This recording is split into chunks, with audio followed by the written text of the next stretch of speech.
wabarakatuh. Perkenalkan, nama saya Mary Tasya dari selaku pemateri ketiga akan membawakan konsep dasar pembelajaran. Materi yang pertama yaitu mengenai pengertian pembelajaran. Pembelajaran adalah perpaduan dari dua aktivitas, yaitu aktivitas mengajar dan aktivitas belajar. Aktivitas mengajar menyangkut peranan seorang guru dalam konteks mengupayakan terciptanya jalinan komunikasi harmonis antar pengajar itu sendiri dan si pelajar. Di sini juga terdapat 4 kategori kondisi motivasional yang harus diperhatikan guru agar proses pembelajaran dan yang dilakukannya menarik, bermakna, dan memberi tantangan pada siswa. Keempat kondisi tersebut yaitu yang pertama, attention atau perhatian. Perhatian siswa didorong oleh rasa ingin tahu. Oleh karena itu, rasa ingin tahu ini perlu mendapat rangsangan dan dorongan sehingga siswa selalu berminat dan memberikan perhatian terhadap pelajaran yang diberikan.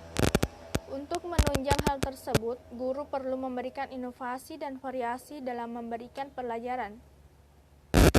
Yang kedua, yaitu relevans atau relevansi. Relevansi menunjukkan adanya hubungan antara materi pelajaran dengan kebutuhan siswa. Motivasi siswa akan terpelihara apabila siswa menganggap apa yang dipelajari memenuhi kebutuhan pribadi atau bermanfaat dan sesuai dengan nilai yang dipegang. Yang ketiga, confidence atau kepercayaan diri. Merasa diri kompeten atau mampu merupakan potensi untuk dapat berinteraksi secara positif dengan lingkungan. Konsep self-efficacy berhubungan dengan keyakinan pribadi bahwa dirinya memiliki kemampuan untuk melakukan suatu tugas yang menjadi syarat keberhasilan. Selanjutnya, satisfaction atau kepuasan, yaitu keberhasilan dalam mencapai tujuan akan menghasilkan kepuasan. Dan siswa akan semakin termotivasi untuk mencapai tujuan dipengaruhi oleh konsekuensi yang diterima, baik yang berasal dari dalam maupun dari luar diri siswa. Untuk meningkatkan dan memelihara motivasi siswa, guru dapat memberikan penguatan atau reinforcement berupa pujian, pemberian kesempatan, dan sebagainya. Materi selanjutnya yaitu metode pembelajaran. Metode yang pertama yaitu metode latihan. Metode ini merupakan metode penyampaian pembelajaran melalui kebiasaan-kebiasaan. Dalam metode pembelajaran ini, pengajar memberikan latihan-latihan kepada peserta didik untuk mengetahui proses, tujuan, fungsi, manfaat, dan kegunaan sesuatu. Metode latihan ini bertujuan membentuk kebiasaan atau pola yang otomatis pada peserta didik. Yang kedua, metode tanya jawab. Metode tanya jawab merupakan cara penyajian materi pelajaran melalui bentuk pertanyaan yang harus dijawab oleh peserta didik. Metode ini dikembangkan keterampilan mengamati, menginterpretasi, mengklarifikasikan, dan membuat kesimpulan tentang pelajaran yang sedang diajarkan. Metode ini bertujuan untuk memotivasi anak untuk mengajukan pertanyaan selama proses pembelajaran.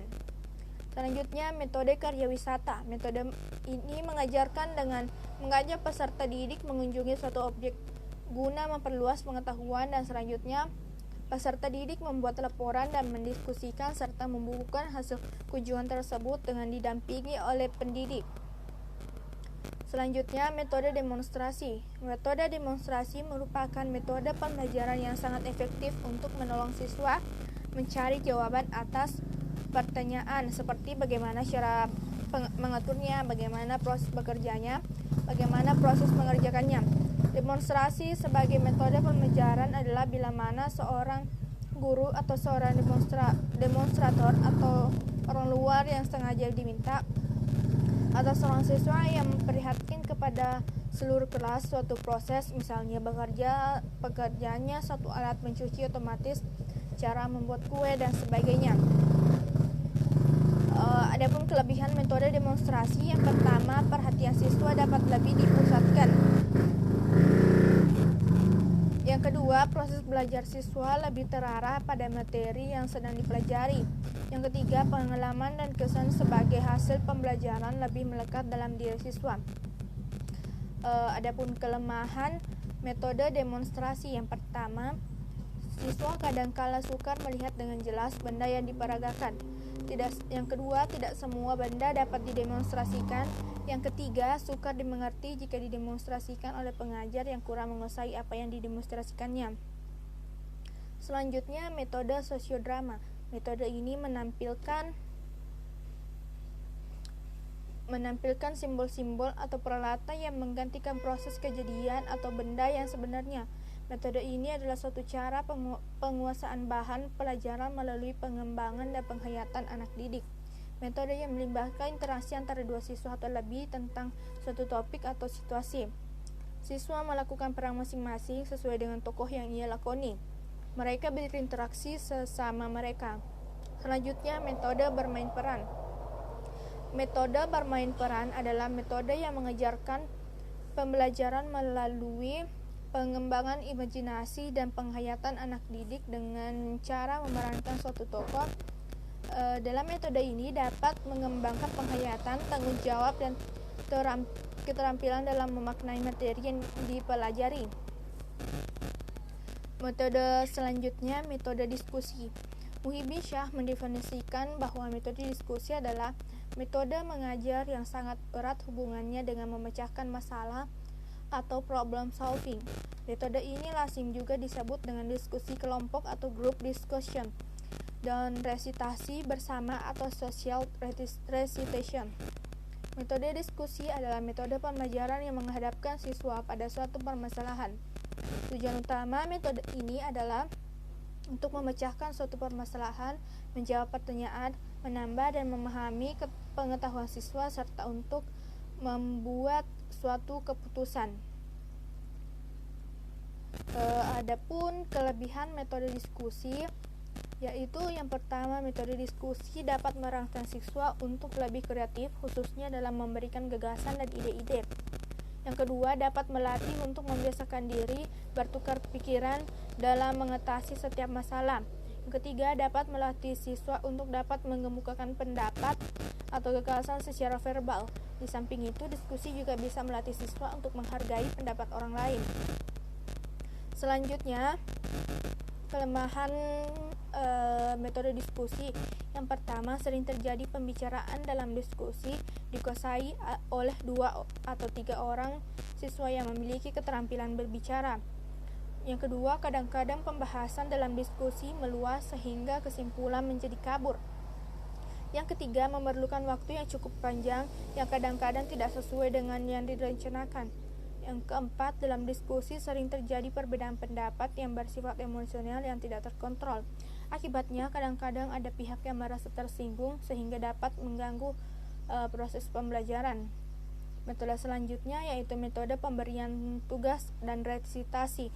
Metode pemberian tugas dan resitasi adalah metode penyajian bahan di mana guru memberikan tugas tertentu agar siswa melakukan kegiatan belajar. Metode ini diberikan karena dirasakan bahan pelajaran terlalu banyak sementara waktu sedikit.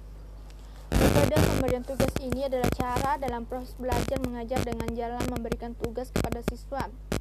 Tugas-tugas itu dapat berupa mengikhtisarkan karangan, membuat clipping, mengumpulkan gambar, perangko, dan dapat pula menyusun karangan. Yang selanjutnya, metode eksperimen. Metode eksperimen menurut Syekh Bahri Syamarah adalah cara penyajian pelajaran di mana siswa melakukan percobaan dengan mengalami sendiri suatu proses yang dipelajari. Dalam proses belajar mengajar dengan metode eksperimen, siswa diberi kesempatan untuk mengalami sendiri atau melakukan sendiri. Selanjutnya, metode proyek. Metode proyek adalah metode pembelajaran berupa penyajian kepada siswa materi pelajaran yang dipusatkan dari suatu masalah. Yang selanjutnya dibahas dari berbagai sisi yang relevan, sehingga diperoleh pemecahan secara menyeluruh dan bermakna. Itulah materi saya sampaikan. Sekian dari saya. Assalamualaikum warahmatullahi wabarakatuh.